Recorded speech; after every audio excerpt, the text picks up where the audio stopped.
Toi, tu fais quoi? Bienvenue tout le monde au deuxième épisode de Tu fais quoi, ce podcast où j'essaie de deviner ce que les gens font ou essayer de comprendre ce que les gens font autour de moi. Donc j'ai eu l'honneur la semaine dernière d'avoir Arnaud dans le studio et puis cette semaine j'ai Célia. Comment ça va, Célia? Bien, très bien. Bonjour. Bonjour. Donc, je pense que tu es d'accord avec moi pour dire que on va partir dans un autre registre aujourd'hui de ce que j'ai fait avec mon ami Arnaud la semaine dernière. Oui. Parce que déjà, donc, on va utiliser un titre pour ton métier ici, mais Dieu sait que t'as plusieurs casquettes, tu fais plusieurs choses. Ça, on va en parler pendant l'épisode, je pense bien. T'as eu la chance d'écouter le premier épisode? Oui, tout à fait. Oui, donc tu sais comment ça fonctionne. On va faire ça en plusieurs segments. On va commencer avec ton métier en ce moment, donc le présent. Puis ça, on va passer donc dans le parcours. Donc, qu'est-ce qui t'a mené à ce métier-là? Puis on va finir avec l'avenir. Donc, peut-être l'avenir du job, mais aussi l'avenir de toi. Donc, est-ce que ça te va comme... Très bien. Ça te va. Donc, déjà, premier segment, il faut que tu me dises ce que tu fais dans la vie, puis je vais essayer de deviner ce que c'est. Donc, donne-moi ton titre de ton job. Ok, c'est coordinatrice de production. Coordinatrice de production. Donc, sur les tournages. Sur les tournages, ok. Donc, bon, je te l'ai un peu dit avant d'enregistrer, mais c'est vrai que moi, je m'y connais un petit peu mieux dans le milieu du cinéma que dans le milieu de Nespresso et puis du café. Mais donc, moi, je dirais que ce que toi, tu fais, c'est que tu t'occupes de, je dirais pour que déjà, tu t'occupes au niveau du personnel aussi, de s'assurer que tout le monde est à la bonne place au bon moment sur le tournage. Et puis, je pense que tu t'occupes aussi de tout ce qui concerne un peu, je dirais peut-être le matériel, de production pour s'assurer que ça c'est un peu peut-être le côté plus administratif je dirais derrière le film et puis je sais pas si c'est aussi toi qui gérais peut-être les lieux de tournage ou peut-être que ça t'as un set designer ou des choses comme ça ou je sais pas si tu avais à me donner une note sur 100 là je suis pas loin là. Sur 100 ouais je pense que t'es pas loin à part ça je pense que tu dois bien être à 80 sur 100 80, donc ouais. 80%. Ouais, 80. Good. Ok, donc alors je vais te laisser toi t'expliquer ce que tu fais comme métier alors, donc dans la vie de tous les jours. Ok, alors je suis coordinatrice de prod de tournage, effectivement, donc j'organise les tournages en termes de logistique et vraiment de genre day to day, c'est ce qu'on appelle la feuille de service, c'est-à-dire tel jour on va faire tel truc et il y a telle chose à amener, telle scène matériel, à filmer, telle scène à filmer et tout. Et du coup, je m'occupe effectivement beaucoup d'administratif en fait, parce qu'à la prod on est quand même au budget et donc de tout ce qu'il faut payer en termes de factures, en termes de salaire et tout, et de faire en sorte que le personnel soit sur place, donc tout ce qui est voyage, hôtel et tout, et bien sûr réserver les lieux, comme tu l'as dit, tu l'as très bien dit, c'est-à-dire les lieux de tournage, où est-ce qu'on va tourner, et ça on le fait alors ouais en anglais ça se dit set designer, en français c'est régisseur général. Ouais. Et du coup eux ils s'occupent la régie, ils s'occupent de ce qui se passe sur le plateau, vraiment. En termes de logistique sur le plateau, genre c'est lui qui va dire ok ce camion il se gare là, ouais. Enfin voilà. Et puis moi derrière je m'occupe de ok on va réserver ces places pour que tout le monde puisse s'y parquer. Et puis aussi comme tu l'as très bien dit du matériel, de louer le matériel, donc ce qu'on a besoin. Donc tu parles en fait avec tous les départements. Ouais. Parce que les départements, ce qu'il faut se dire aussi dans le cinéma, tous les départements ne se parlent pas entre eux. Ouais. Genre la machinerie va jamais adresser la parole à la costumière. Normalement, il n'y a pas de raison qu'ils doivent collaborer sur un truc, mais par contre, ils collaborent sur toutes les scènes.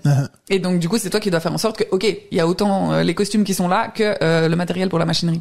Puis donc, toi, t'as pas nécessairement des gens qui... je dirais pas qu'ils travaillent pour toi, mais t'as pas nécessairement comme des assistants à toi, en fait. Et toi, c'est un job qui est assez solitaire, si on veut, dans le sens que il y a que toi qui es responsable de toi-même dans ce job.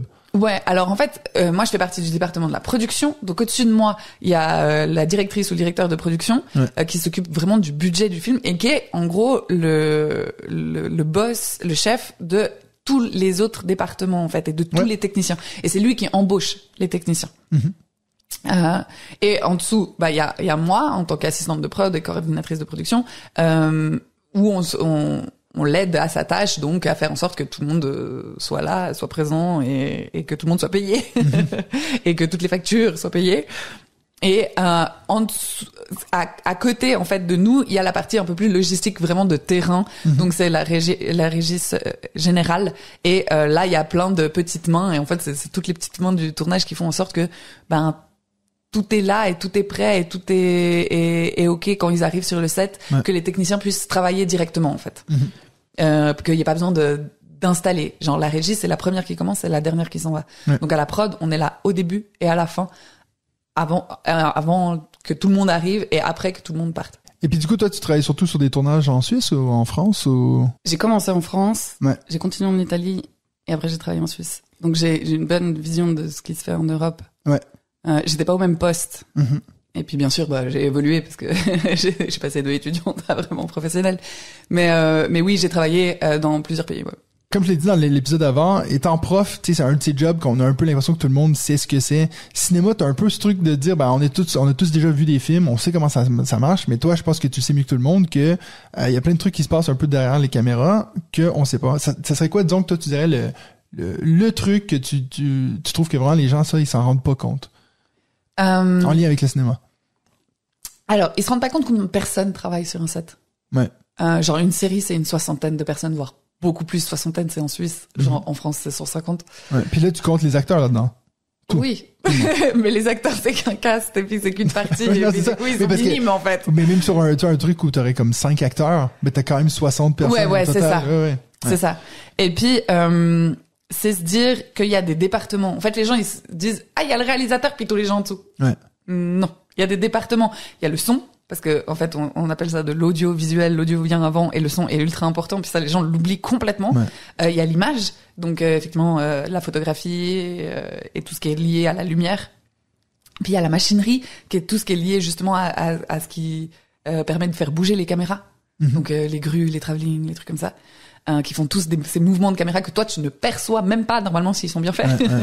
Et puis il y a tout ce qui est décor, costume, maquillage, qui sont à chaque fois une ou deux personnes ou voire plus. Enfin genre décor qui commencent pas en même temps, qui commencent avant, qui sont sur d'autres décors, en train de construire les trucs pendant qu'on est en train de tourner dans celui d'avant. Enfin voilà. Et puis après qui démontent, enfin qui travaillent pas sur le set avec nous mais qui sont là en fait quand même concrètement. Plus justement tous ces métiers de logistique, donc régisseurs, régisseuse ou à la prod, qui sont pas sur le plateau spécialement mais qui travaillent à la logistique tout autour du plateau. Et puis c'est ces métiers aussi d'organisation comme les assistants réa que personne sait grand chose de ce qu'ils font, mais en fait, ils sont ultra importants. C'est eux qui organisent les journées. Mais voilà, c'est ça. Ils organisent les journées, artistiquement parlant. C'est-à-dire, on va tourner telle scène et tout machin. Il y a besoin de tant de trucs pour cette scène et tant de trucs, ça va jusqu'à l'accessoire parce qu'il y a un accessoiriste aussi. Donc, il y a un département accessoire aussi. Et ça, c'est des choses que, les gens se rendent pas compte du nombre de personnes. Et l'autre chose aussi, c'est la chronologie. C'est-à-dire que quand tu écris un film, c'est pas genre tu le tournes le lendemain et puis le surlendemain il est au ciné. C'est vraiment, ça prend des années. T'as le pre-production, production et puis post-production. C'est ça, exactement. Et pre-production, c'est déjà pas financement. Pre-production, c'est l'organisation du tournage. Et avant ça, t'as le financement. Et le financement, ça peut prendre des années. Et ça va avec l'écriture. Et ça demande aussi des réécritures. Et après le tournage, t'as la post-production qui est tout le montage avec le son, l'image et puis bien sûr des fois juste de refaire des raccords, donc post-synchro ou des trucs comme ça, puis ça prend ultra longtemps. Et du coup après ça, t'as la diffusion. Et normalement un film, ça va d'abord en festival si c'est un film qui est fait pour le festival. Si c'est un film pour Netflix, ça va directement sur Netflix. Mais si c'est un film qui va en festival, il y a toute une période où il va en festival et où il n'est pas dans les salles. Et ça, les gens en fait le savent pas. Si t'es pas fan et que tu vas pas dans les festivals regarder des films en amont, il y a des films qui ne vivent que en festival en fait. Puis après qui sortent dans 3-4 salles. Puis après ça, t'as l'exploitation dans les salles et après ça, t'as l'exploitation maintenant en streaming, en VOD et tout machin. Donc un film, c'est tout ce temps-là. Et sincèrement, tout ce temps-là, ça peut être 5-6 ans. Et ça, les gens, ils le savent pas. Genre, mes meilleurs potes, mais encore maintenant, des fois, quand je dis, j'ai commencé un projet, ils sont là, du coup, on le voit quand en salle? Puis je suis là, mais non, mais tu le vois dans 2 ans en salle. Ou alors, genre, je dis, tiens, on a eu le financement pour ça, puis ils s'attendent à ce que je tourne le lendemain. puis que je suis en tournage, puis ils me font ah mais tu m'avais pas dit que t'avais le financement, t'es pas en tournage. Non mais le tournage c'est l'année prochaine. 6 mois, quoi. Enfin voilà. Et puis donc même au niveau de ton salaire par exemple, toi t'es payé pendant toute cette production là, c'est pas que lorsque le film il sort puis selon les recettes, c'est vraiment par rapport à... Alors non, moi je suis payé que pendant la période de tournage parce que je ne travaille que pendant la période de tournage. Exact, ouais. Donc c'est ça aussi le truc, c'est que les salaires sont normalement comme ils sont pensés, c'est en conséquence du fait que tu ne travailles que pendant une certaine période sur le job, ouais. Et que ça doit couvrir aussi le fait que après t'es entre deux jobs. Mm-hmm. Ça devrait. Okay. Dans les pays où il y a eu des syndicats pour défendre ça, comme en France, ouais. ça l'est. Et c'est pour ça qu'il y a un statut d'intermittent qui existe en France qui n'existe pas ailleurs. Ici, ouais. Et qui par exemple existait en Italie et a été arrêté. Et donc maintenant il y a plus de statut d'intermittent en Italie, ce qui est complètement con. Mais enfin voilà. Et en Suisse, il n'existe pas. Ouais. Tout simplement parce que le milieu n'est pas assez productif à se développer pour que les gens s'y intéressent. Mais il y a un syndicat pour le cinéma et j'espère qu'un jour ils obtiendront ce statut d'intermittent et puis qu'on puisse être donc du coup pas parce qu'on est au chômage en fait du coup quand on est entre deux jobs, ce qui est complètement con. On n'a rien à faire au chômage en fait, on n'est pas au chômage, on est entre deux jobs. Mais c'est juste que notre job n'est pas comme tout le monde, 9 à 5 toute l'année. Ouais, c'est ça, 9 to 5, avec 4 semaines de vacances, quoi. Ouais. Et puis, à quel point est-ce que c'est important pour toi que le film sur lequel il travaille, ce soit genre un succès? Ça, dans le sens, est-ce que ça affecte ton potentiel d'être réembauché plus tard pour quelqu'un d'autre? Tu sais, j'imagine un acteur dans un film, s'il fait un good job, ils vont dire mais lui on va le prendre pour un autre film. J'imagine toi, vu que c'est c'est behind the scenes, tu vois, c'est derrière la caméra. C'est la même chose, mais du coup c'est les personnes avec qui je travaille qui me réembauchent à ce job parce qu'ils ont apprécié comment j'ai travaillé sur ce tournage. Et c'est pas nécessairement sur le succès du film. Non, ça n'a rien à voir avec le succès du film. Par contre, oui, à partir d'un certain moment, quand idéalement tu peux choisir les films sur lesquels tu veux travailler, et oui, c'est un luxe. C'est un luxe de pouvoir choisir puis de se dire ok cette histoire elle me plaît vraiment ou je suis fier d'avoir fait ce film contrairement à certaines séries où t'as fait effectivement c'est un peu des rom-coms comme on dit puis voilà c'est chou puis c'est utile. Enfin je dis pas que c'est inutile mais dans le sens c'est pas le film où tu te dis je suis fier d'avoir participé à ce film. Ouais. Est-ce que t'as un exemple d'un film que t'as participé, que t'es assez fier, ou celui que tu le serais le plus, quoi? Je pense que le dernier, c'est Olga de Eli Graf, qui a une histoire particulière, parce que justement, il l'a écrit pendant 5 ans, ça parle d'une gymnaste ukrainienne qui est venue s'entraîner en Suisse pendant la révolution d'Ukraine, parce qu'elle craignait pour sa vie en Ukraine. Ouais. Et du coup, en fait, on l'a tourné pendant Covid, il y a le Covid qui est venu arrêter le film. Lui, ça faisait 5 ans qu'il le préparait. Puis le temps qu'il sorte, parce que justement Covid, machin, on doit reprendre et puis tout, c'était la guerre en Ukraine. Donc il a eu une autre vie et il y a une autre vision du film en fait. Mm-hmm. Et ça c'était super intéressant de voir un film qui a vécu avec son époque là. Tu peux pas dire plus que ça. Enfin genre il a eu toutes les merdes possibles et pour qu'en fait au final il ait un succès comme ça. Pour une raison bien malheureuse, on s'entend que ce soit la guerre en Ukraine, mais que du coup ça a une vie. Au-delà du produit quoi, juste de l'histoire que ça racontait à la base, voilà.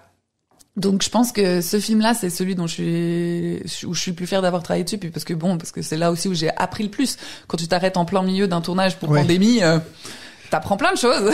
Ouais, c'est clair. Ouais. Quand je t'ai écrit pour faire partie de ce podcast, tu m'as parlé que tu te définissais pas nécessairement par ton métier, mais que tu te définissais par un verbe. C'est juste? Ouais. Alors il y a un livre que j'utilise avec les jeunes avec qui je travaille. Du coup, je sais pas si j'ai le droit de dire avec qui je travaille pour les jeunes. Enfin, parce que du coup, c'est pas dans le cinéma. Mais bien sûr que t'as le droit.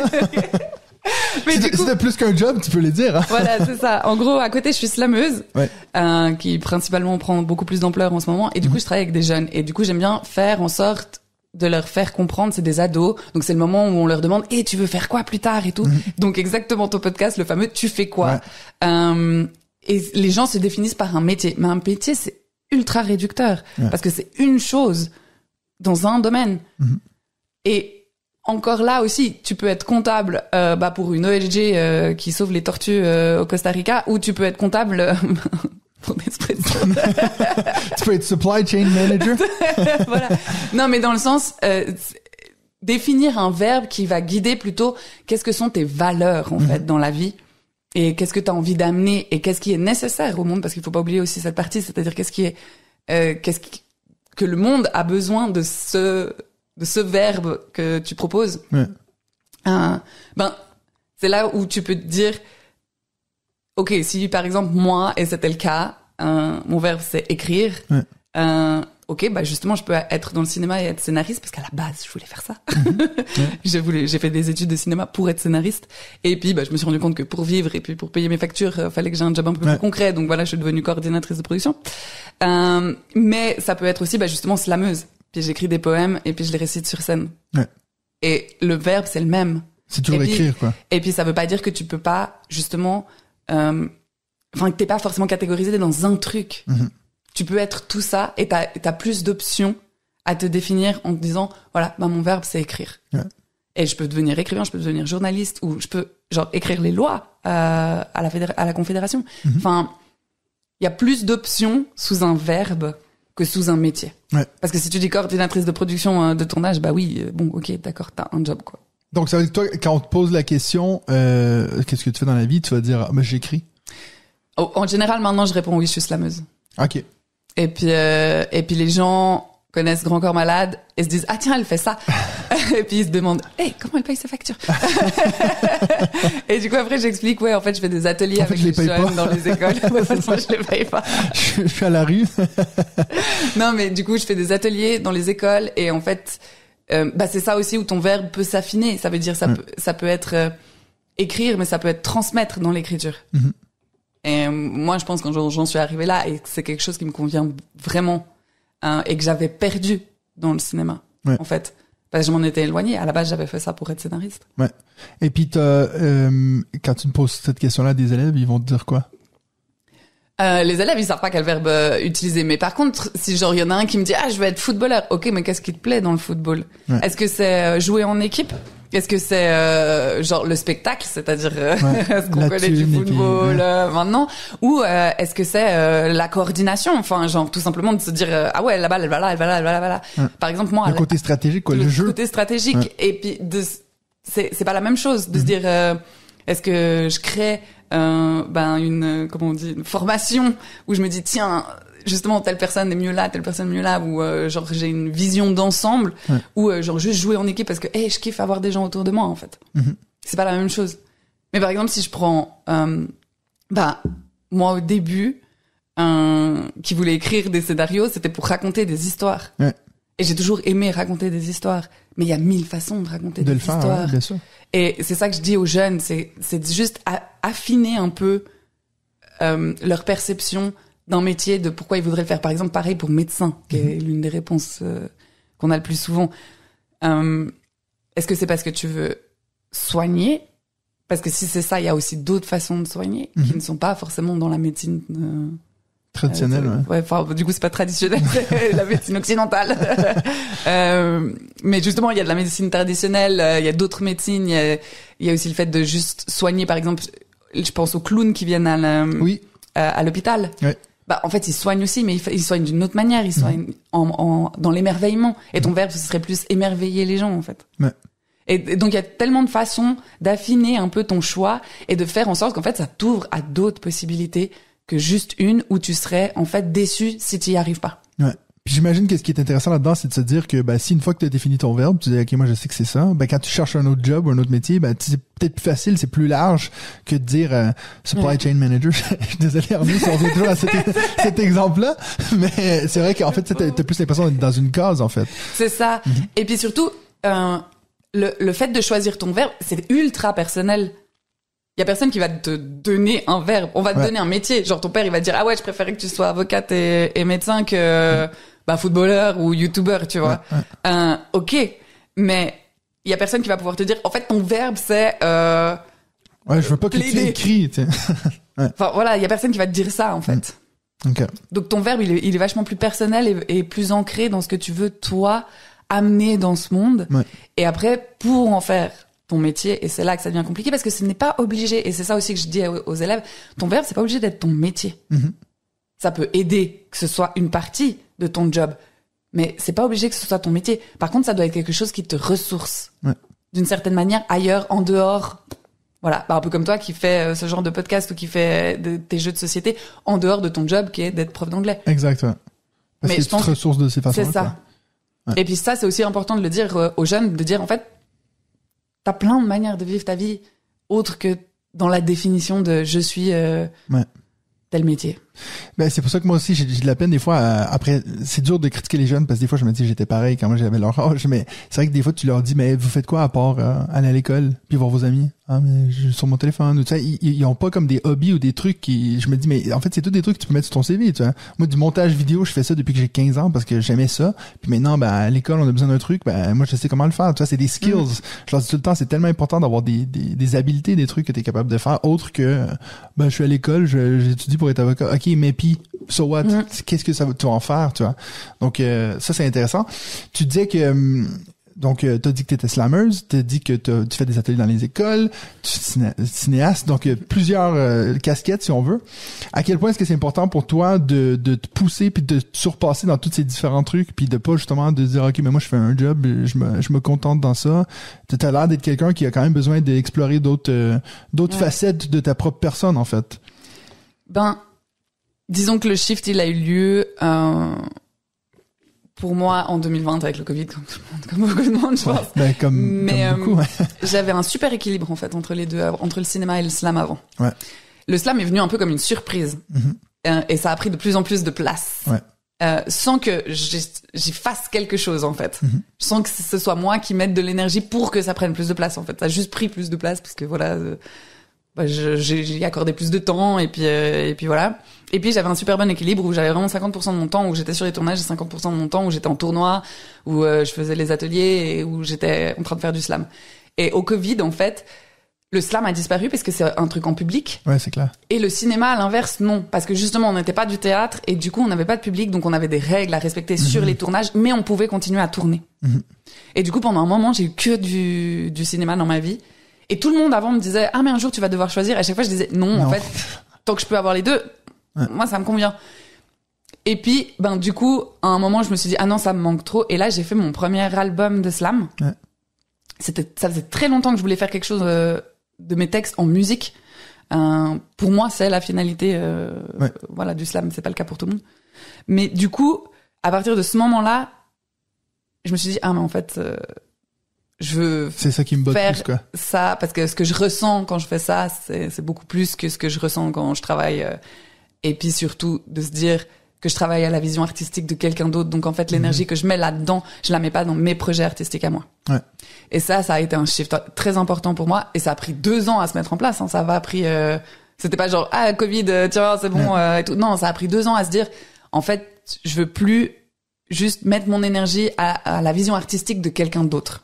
Ce qui veut pas dire que je ferai plus de tournage. Ce qui veut juste dire que je préfère mettre mon énergie dans mes projets artistiques et faire avancer mon domaine qui me passionne en fait. Et du coup, mettre son énergie, je trouve que c'est là où on se dit, c'est là où le verbe devient important en fait.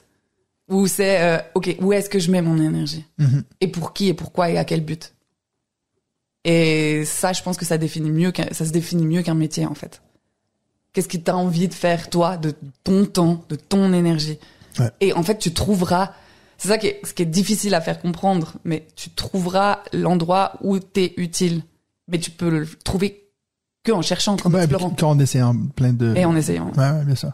Alors, on va passer au deuxième segment qui est de parler de ton parcours, ce qui t'a mené à... Bon, on peut mettre en parenthèse cinéaste, mais aussi slameuse. Hein, c'est tout autant intéressant. Mais donc, cinéaste... J'ai posé une question à mon pote la dernière fois, Arnaud, parce que je disais mais tu sais, est-ce que tes parents, est-ce qu'ils t'ont influencé là-dedans dans la décision? C'est vrai que pour lui c'est peut-être une question qui était moins intéressante, mais pour quelqu'un qui est dans un domaine artistique, c'est sûr que là la question se pose.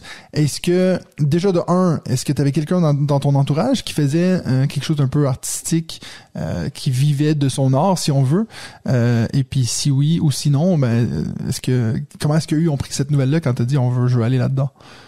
Ok. Alors, malheureusement, je suis pas comme tous celles et ceux qui diront ah non mes parents ils m'ont pas du tout soutenu. Non, à l'inverse, mes parents étant cinéphiles, c'est la raison pour laquelle j'ai voulu faire du cinéma. j'ai pas eu de souci à les convaincre. Pour eux, c'était un vrai métier. Par contre, avant, je voulais faire autre chose. C'est ce que tu m'as dit juste avant, et puis ça m'a choqué quand tu as dit ça. Donc, dis à nos auditeurs, qu'est-ce que tu voulais faire avant? Ok, quand j'étais jeune, je voulais faire flic. Ouais. Mais donc ça, c'est à quel âge tu dirais? J'avais, je pense que j'ai commencé à vouloir faire du cinéma vers 13-14 ans. Okay. Quand t'arrives, au gymnase, quoi. Ouais. Là, ça c'est un peu plus. Ok. Donc avant, bon, comme tous, quand j'étais petite, je voulais faire égyptologue quand on a vu l'Égypte. Voilà. Enfin, je vais être archéologue. Voilà, c'était ça. Je vais être Indiana Jones, quoi. Ouais. Mais je regardais une série policière à l'époque, et du coup, je voulais faire flic. Et ça, pour mes parents, c'était pas possible. Ouais. Ça, c'était vraiment genre, mon père, il a dit, moi, vivant, tu feras pas flic. Ouais. Et il se foutait de ma gueule quand on croisait des gendarmes et il me disait, c'est ça que tu veux faire? Tu veux mettre des amendes et tu veux faire la circulation? Ouais. Et du coup, j'ai aussi compris que ce que je voulais, en fait, c'était faire comme dans la série et que pour faire comme dans la série, il fallait que je fasse des séries. Ouais. Et ce qui m'intéressait, moi, c'était de raconter les histoires plutôt. Mm-hmm. Donc, quand j'ai dit, je veux faire scénariste, pour mes parents, c'était un vrai métier. Ouais. Et mon père, il m'a vraiment genre encouragé à faire ça parce que c'était vraiment, il me disait, si tu veux faire scénariste, faut toujours que t'aies un carnet avec un crayon sur toi, en fait. Ouais. Et que tu notes tout ce qui te passe par la tête. Et ça, c'est quelque chose que j'ai gardé. Et en fait, que j'utilise pour le slam maintenant. Ah oui. Mais c'est vraiment quelque chose que c'est lui qui a insisté pour que je fasse ça. Et je l'ai pas fait pendant longtemps. Ouais. Et puis en fait, à un moment, je me suis dit non, en fait, il avait raison. Il faut que j'ai toujours de quoi écrire sur moi et de pouvoir rentrer dedans tout de suite quand je veux. Et puis du coup, le cinéma, c'était plus ma mère. En fait, c'était elle qui était vraiment très cinéphile. Et du coup, pour elle aussi, c'était tout à fait ok que je fasse du cinéma. Et elle en avait fait quand elle était jeune. Mais par contre, mes deux parents, ils sont scientifiques. Ah oui. Et donc, toute la famille. Ils ont fait des métiers très. Ouais. Et toute la famille. Il fallait faire des études. Alors que moi, j'ai genre essayé l'université, j'ai fait non. Non merci. Non merci, c'est pas pour moi. Et j'avais essayé en cinéma, mais genre analyser des films ou faire des films, c'est pas du tout la même chose. Puis toi, t'as fait en France ou en Suisse? J'avais fait l'analyse de films en Suisse à l'université ici à Lausanne, c'était chiant à mourir. Ouais. Et après, je suis allée dans une école privée en France pour faire vraiment de la pratique, quoi. Ouais. Et du coup, j'étais en fait, t'affines petit à petit au fil des années, t'affines ton choix. Donc tu rentres en réalisation, puis en fait après ils te disent ok, vous êtes mignons, mais vous allez tous pas être réalisateur ou réalisatrice. Ouais, donc on va vous montrer qu'est-ce que c'est vraiment les vrais métiers. Et en fait tu t'entraînes à faire tous les métiers. Et puis je suis sortie de là, j'étais assistante réa, quoi. Donc moi j'ai choisi production et organisation, quoi. Quand t'es rentré là, toi t'étais plutôt en mode scénariste. Ouais. Et t'es sortie de là en mode production assistante. Ouais, c'est vrai que tu te dis faut que je sorte, il faut que je travaille, il faut que je mange, quoi. Enfin et puis malheureusement, et c'est encore le cas aujourd'hui, les scénaristes sont pas bien rémunérés par rapport au budget du film. Le scénariste, il a que dalle. Mm-hmm. C'est pour ça que souvent ceux qui font, je pense, le plus de thunes, c'est ceux qui sont written and directed by. C'est ceux qui font le scénario et qui réalisent et qui font un peu tout. Donc ouais, et même encore, c'est ça. Parce que c'est sûr que moi mes exemples c'est genre Tarantino et puis ouais, mais ouais, je sais pas comment dire. Il y a le cinéma d'auteur que chez nous en Europe est quand même celui qui est le plus poussé, plus mis en avant, mais il y a ce cinéma aussi où ils te disent on va faire une histoire d'amour avec deux acteurs, c'est tel et tel, parce qu'ils sont big, ils sont mainstream at the moment, et puis en fait genre on te dit écris une histoire pour eux. Mm-hmm. Puis c'est une histoire de merde, tu vois. Ouais. Genre, je veux dire, excuse-moi, c'est pas une histoire de merde, mais c'est la petite histoire romantique basique. C'est pas le truc que tu voulais faire quand t'étais jeune. Ça, exactement. Ouais. Donc ou alors écrire pour la télé, ce qui est encore plus relou. Ouais. T'as déjà eu travaillé à la télé? J'ai travaillé un moment à la télé, mais sur une émission culturelle. Et puis c'est quoi? À l'organisation de l'émission. Qu'est-ce que tu dirais que sont les grosses différences entre travailler pour un film? Le fait que ce soit hebdomadaire. C'était chiant, ça m'a saoulé. En fait, tu fais le même job toutes les semaines.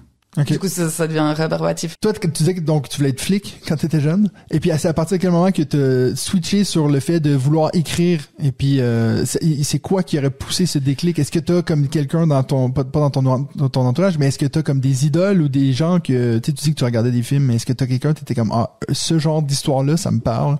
puis j'aurais envie de raconter ce genre d'histoire-là, parce que tu viens de dire que les trucs de un gars et une fille, machin, c'est peut-être pas ce qui te botte le plus, mais c'est quoi qui t'a fait ce déclic? Bon, alors j'ai des parents qui sont engagés d'une certaine manière artistiquement.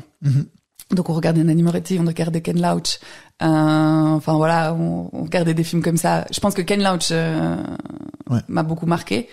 Nanny Moretti aussi, bien sûr, puisque c'est pour lui que je suis allée en Italie. En France, j'ai toujours regardé le cinéma français, j'ai toujours apprécié le cinéma français. J'ai toujours aussi, ah oui, ça c'est un autre truc, j'ai toujours apprécié le cinéma contemporain. Ok. J'avais besoin d'histoires qui parlent de la vraie vie et de là pas maintenant. Des trucs fantastiques. Alors les trucs fantastiques, j'ai vraiment toujours eu de la peine. J'arrive les Marvel parce que je trouve, enfin voilà, c'est. Ah oui, je sais. Nadia m'a déjà dit que t'étais fan de ça. Je dis mais toi, même voilà, les cinéastes aiment Marvel. Ouais, voilà. Non mais enfin, en vrai, ce qui est cool dans Marvel, c'est le fameux. Ce qui était cool dans les comics aussi, en fait, c'est-à-dire que ça se suit, que les histoires s'entre-chevauchent entre elles, c'est ça que je kiffe. Et puis bon, bah après on adopte l'univers ou pas. Par exemple, genre j'ai jamais adopté l'univers de Star Wars, je peux pas. Le Seigneur des Anneaux, ça me fait chier. Alors là, par contre, voilà. Ou alors là, je vais peut-être couper ça. D'accord, mais le dernier c'est Dune. Et genre vraiment j'ai mon pote qui m'a dit, parce que genre on va au ciné juste après là. Et puis il me fait ouais, tu vas aller voir Dune 2. J'étais ah non. J'ai cru que j'allais mourir à Dune 1. Ah ouais. Je peux pas voir Dune 2. En plus, c'est un Québécois qui a réalisé ça. Oui, je m'en fiche. non, mais en plus, le pire, c'est que j'adore Villeneuve. Ouais. Mais là, non. Non, enfin voilà, j'ai de la peine avec des histoires qui nous embarquent trop loin, qui sont trop loin. J'ai besoin de trucs qui sont un peu réels et qui parlent de ce qu'on vit et des relations humaines et puis ben oui, aussi engagé, c'est important pour moi que ce soit engagé. Et donc du coup, c'est des histoires comme ça que j'avais besoin de raconter. En fait, j'avais besoin de dénoncer ce qui se passait dans notre réalité. Et puis est-ce que tu as comme un exemple C'est ce que je fais dans le slam en fait. Ouais. De dénoncer. Ouais, de dénoncer. Et je suis catégorisée engagée et féministe. Donc tu te sens comment d'être catégorisée comme ça? Des fois c'est dur parce qu'en fait t'es pas catégorisé par les personnes qui sont de ton côté en fait. Genre je suis pas catégorisée par les féministes, bien au contraire. Je suis catégorisée par les gens qui disent parce que j'ai un titre qui s'appelle féministe sur mon album. Ah t'es féministe, je vais pas écouter parce que c'est pas. Parce que moi, et puis t'es là, oui, enfin, sauf que je parle aussi des réfugiés, je parle aussi de mes grands-parents, je parle de la guerre, enfin, il y a plein d'autres sujets qui peuvent te toucher, qui n'ont rien à voir, je parle des attentats à Paris, enfin, genre, voilà. Il y a plein d'autres sujets qui peuvent amener, je parle d'amour, tout, et on te catégorise dans un truc. Ah ouais, t'es engagé féministe, du coup, j'écoute pas parce que c'est pas mon trip. Puis donc toi dans ton métier t'as quand même, que ce soit avec les cinéastes ou les slammers, t'as pu voyager à des endroits, des fois, tu sais, que ça faisait partie du job. Je sais que récemment, t'es allé en Afrique pour c'était un festival de slam, un tournoi ou... Ouais. Tu nous en parlais un peu? Ouais. Alors, je fais des festivals. Là, je pars au Maroc. En 1 mois. Je suis invitée à l'étranger pour souvent représenter en fait la Suisse et le slam suisse. Et puis je fais des festivals en général où du coup je fais des représentations où aussi comme c'est une semaine de festival, il y a des ateliers. Moi, c'est ce que je préfère, c'est d'amener ça. En fait, c'est ce que je préfère vraiment, d'amener ça aux jeunes, de pouvoir dire. J'ai eu une prof qui l'a fait quand j'étais jeune, qui nous a fait analyser le premier album de Grand Corps Malade. Donc quand ça n'existait encore pas, en fait, elle nous a fait analyser les voyages en train. Et je suis pas devenue slameuse à ce moment-là, clairement pas. J'avais 14 ans et tout. Je suis vraiment pas devenue slameuse à ce moment-là, mais elle a planté une graine. À partir de ce moment-là, j'ai écouté Grand Corps Malade. Je savais ce que c'était le slam. J'ai été voir des tournois de slam, mais je les faisais pas. Et c'est venu bien plus tard, donc 10 ans plus tard, à 24 ans, où j'ai un pote qui m'a vraiment dit, genre, hey, tu veux pas venir dire tes textes sur scène parce qu'il savait que j'écrivais des poèmes. Parce que oui, du coup, comme mon verbe c'était écrire, j'ai quand même écrit genre toute ma vie, même si j'en ai pas fait des scénarios plus loin ou j'en ai pas fait des livres ou quoi que ce soit. J'écris tout le temps. Et du coup, un jour, il est venu me dire, tu veux pas venir dire tes poèmes sur scène? Et là, j'ai découvert que les partager et les interpréter, ça me parlait. Et du coup, je suis vraiment rentrée là-dedans. Et oui, du coup, je suis invitée à l'étranger parce que j'ai fait plusieurs tournois. Et donc, du coup, je suis invitée pour aller performer à l'étranger. Et j'étais aussi invitée, mais genre, quand je bossais dans le cinéma, je voyageais aussi pour les films, suivant là où il se passe. Et puis donc quand tu fais un spectacle, quand tu lis ton texte, je sais pas trop, est-ce que c'est une performance? On dirait une performance. Donc quand tu fais une performance comme en Afrique dans un autre pays, À quel point est-ce que des fois t'as l'impression que le message qui à la base a été écrit, je pense, pour des francophones, un peu dans ton entourage, comment est-ce que ça change ça quand ton public cible change comme ça? Est-ce que tu t'adaptes ton texte en temps réel comme ça ou? Non, alors j'adapte pas mes textes. Par contre, j'essaye d'écrire pour que ce soit universel, oui. Ouais. Ça c'est vraiment un but. Quand tu regardes Ken Loach, oui, d'accord, ça se passe en Irlande la plupart du temps. Mais en fait, c'est universel ce qu'il raconte. Ouais. Donc je m'arrange pour que déjà à la base le texte soit universel. Par contre, il y a des thèmes, oui, que je me rends compte qui passent pas forcément à droite à gauche. Après, il y a des thèmes que je choisis aussi de faire. Je suis souvent invitée avec les ambassades de Suisse. Et puis j'ai un texte qui s'appelle Genève et puis qui critique ce monde diplomatique. Ah et ça a double tranchant. Très particulier. Il y a des fois des gens qui n'aiment pas et il y en a d'autres qui apprécient parce que pourquoi en tant qu'artiste on devrait se censurer pour les personnes qui nous ont invités en fait. Mm-hmm. Je pense qu'on a justement la possibilité de s'exprimer et quand on a un autre public, il y a des thèmes que je me dis des fois, là j'étais à Abidjan. J'en ai un dernier qui parle de ma mère, mais pas forcément comme de la mère modèle justement forte et puis qui porte ses bonbons à bout de bras. Ouais. Du coup, je me suis vraiment posé la question, est-ce que celui-là je peux le faire ici? Ouais. Parce qu'il est plutôt du genre cleaning out my closet. Ouais, c'est clair, d'Eminem quoi. Que je sais pas, qui chante les yeux de la mama, tu vois, genre Kendrick Girac. Du coup, ça c'est des trucs que tu te demandes. Et tu peux faire ou non un texte. Par contre, je vais pas les modifier. Ouais. Et j'aime bien choquer. Mm-hmm. Je pense que ça fait partie. C'est pour ça que je dis que j'aime bien dénoncer. Et je pense que ça fait partie du truc de choquer aussi un peu le public. Ouais. Il y a une phrase de Banksy qui est comme ça que l'art devrait déranger les bien pensants et puis à l'inverse arranger les déranger. Ouais. Je regarde beaucoup de stand-up comedians et puis eux ils disent tout le temps aussi que en fait ça fait partie du truc, c'est que tu veux commencer avec un truc qui va choquer les gens puis les amener à un endroit où ils peuvent un peu y penser une fois qu'ils ont dépassé ce moment de donc j'imagine que c'est un peu pareil ce que tu vas essayer de faire, c'est pas juste choquer pour dire que tu choques, c'est je choque pour t'amener à un endroit où tu vas peut-être réfléchir à quelque chose d'une autre façon. C'est ça. Ouais. Et puis ça marche. L'un des plus beau moment que j'ai eu, c'est un de mes amis qui m'a dit grâce à ton texte sur l'endométriose aux urgences, parce qu'il est médecin urgentiste, j'ai pu donner le bon diagnostic et faire passer les tests à une patiente parce que je me suis rappelé ton texte. C'est beau ça. Et du coup je trouve que c'est là où on se dit il a pas servi à rien ce texte. Et alors qu'il y en a plein d'autres qui diront mais tu parles de tes règles comme ça devant tout le monde. Bah oui. Ben voilà, bienvenue en 2024 quoi. Pour un peu conclure ce petit segment, je me demandais, est-ce que tu t'es déjà posé la question, est-ce que tu devrais faire autre chose maintenant? Que slameuse? ou que cinéaste? Non, j'aurais jamais fait autre chose, je pense. De nouveau. Ouais. Dans le verbe écrire, oui, j'aurais pu être journaliste. Ouais. Je pense que journaliste, j'aurais kiffé. Ça va aussi avec le voyage, parce que pour moi, le voyage, c'est important. Mm-hmm. Je pense qu'il y a d'autres métiers justement en lien avec qui pourrait être intéressant à explorer. Par contre, non, j'aurais jamais fait quelque chose qui soit en dehors du culturel. Puis être réalisatrice ou quelque chose comme ça, un projet comme ça te botterait ou? Alors au début, oui. Puis en fait après quand tu vois, tu sais il y a un truc, c'est toujours ce que je disais quand j'étais assistante réa. En fait, quand t'es assistante réa, c'est toi qui vas poser les questions au réa. Mm-hmm. Donc tu lui poses la question genre tu veux ça ou tu veux ça ou tu veux ça ou tu veux ça et puis il dit oui non. Ouais. Quand t'es de l'autre côté, c'est toi qui dois répondre aux questions. Et en fait, c'est chiant.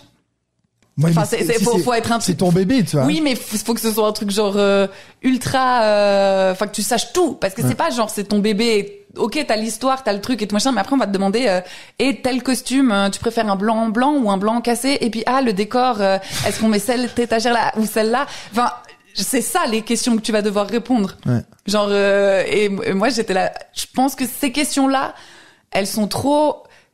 Disons que je préfère mon art solitaire où je peux choisir ce que je veux, ce que j'écris, ce que je veux dans mon texte et qu'il y a personne qui vient dire quoi que ce soit, genre ah oui mais tu penses que si tu mets un E aigu ou un ER, ça va peut-être changer le mot. c'est un peu ça que j'ai découvert quand j'ai travaillé avec les réalisateurs et réalisatrices. C'était vraiment genre, ok, en fait, je crois que je préfère être celle qui pose les questions que celle qui doit y répondre. Exact. Parce que t'as un putain de stress. Et puis c'est ça aussi, c'est que moi j'ai changé à partir du moment où on a commencé à m'offrir des postes en tant que directrice de production. Ouais. Pour des petits projets. Et c'est là où je me suis dit, mais en fait, si je me lance là-dedans, je m'arrête plus, en fait. Je fais que ça. C'est sûr. Alors que là, je suis encore à un moment où je peux dire non. Et du coup, oui, là, j'ai dit non, je vais faire poète. Et là, ça a un peu plus choqué ma famille. Genre, t'es sûr parce que t'avais déjà pas un métier. T'as déjà fait un truc qui rapportait pas beaucoup d'argent, là, tu vas faire encore moins. C'est exactement ça. Là, par contre, dans ma famille, ça a un peu fait genre, Ouais.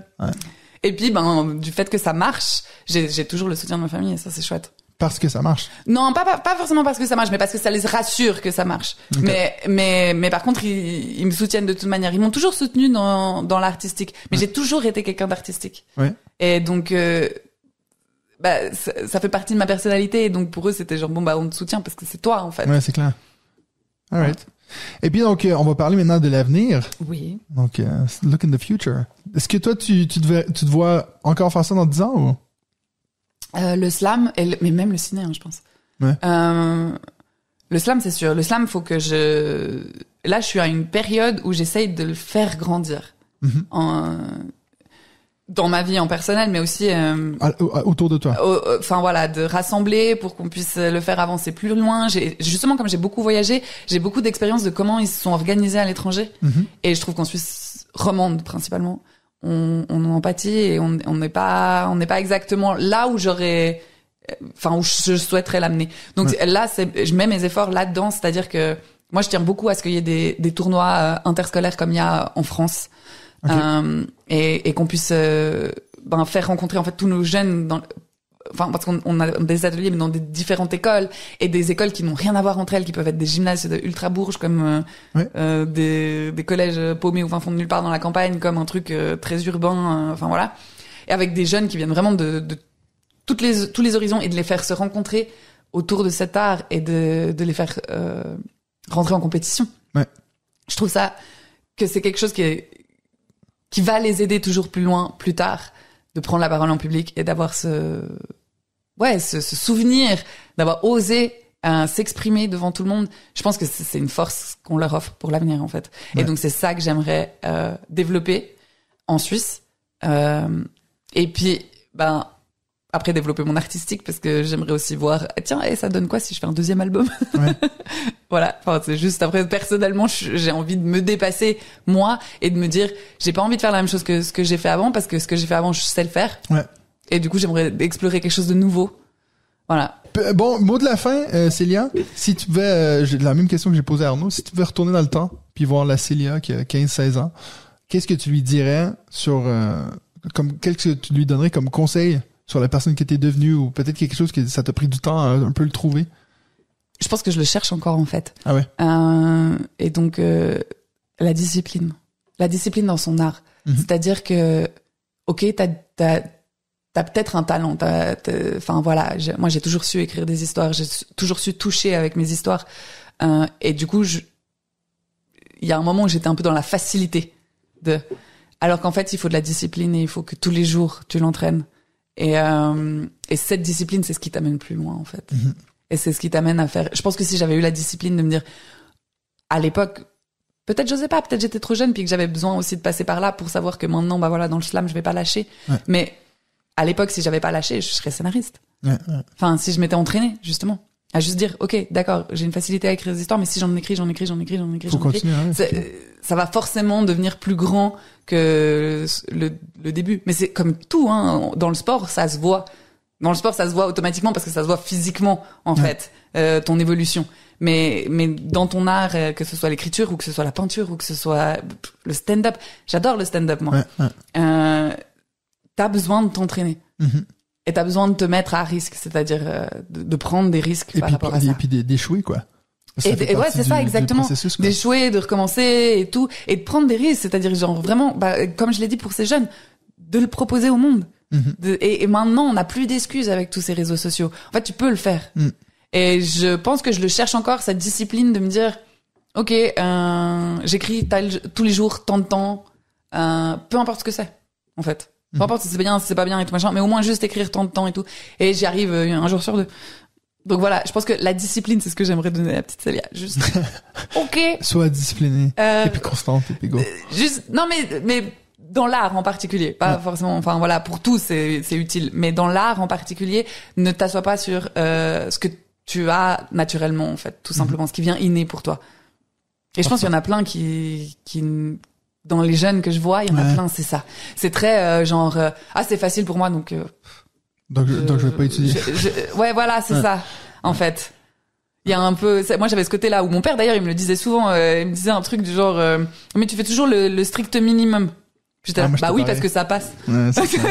Moi, il y a rien de pire que le fait que je passais tout le temps sans donner d'effort. C'est ça. Ça me saoulait tellement. Mais maintenant, ça me saoule parce que je me rends compte que il suffit que je coulais puis je devais me forcer, j'aurais sûrement pas fini comme j'ai fini. Mais voilà, on pourra jamais le savoir, quoi. Mais c'est ça, ouais. Mais du coup, je pense que la discipline dans l'art, c'est quelque chose que on oublie souvent et on pense que c'est comme c'est inné, qu'on est doué, parce qu'il y a cette question un peu de talent et de don. Ça vient automatiquement, mais non, en fait. C'est clair. Si tu le travailles, ça va être encore plus grand. Ouais. Puis donc, merci beaucoup à toi, Célia. De rien. Puis pour finir, est-ce qu'il y a un métier que toi t'aimerais qu'on voir sur ce podcast? Est-ce qu'il y a un métier que tu te dis, mais ça, j'ai jamais trop compris ce qu'ils font? Oh, mais en vrai, alors c'est pas parce que j'ai pas compris ce qu'ils font, c'est que je me demande, mais vraiment, qu'est-ce que t'as fait pour en arriver là? Contrôleur dans les bus ou dans les trains? Genre, qu'est-ce qui t'a mené là? Excuse-moi, mais voilà, c'est ça. Ça, j'aimerais bien. Ok. Je suis pas sûre que c'est ça ton prochain. Alors, l'épisode 3. Non. Ce fut un plaisir. Et puis, si vous restez jusqu'à la fin, mais après le petit générique, on va mettre un de tes slams. Je vais te laisser m'envoyer un truc. Je te laisse choisir. Je le mettrai à la fin. Si ça vous intéresse, je mettrai un lien pour qu'on puisse retrouver ton album sur Spotify. Cool. Merci. Ça va? Ça te va. Et puis nous, on se revoit pour un autre épisode de Tu fais quoi?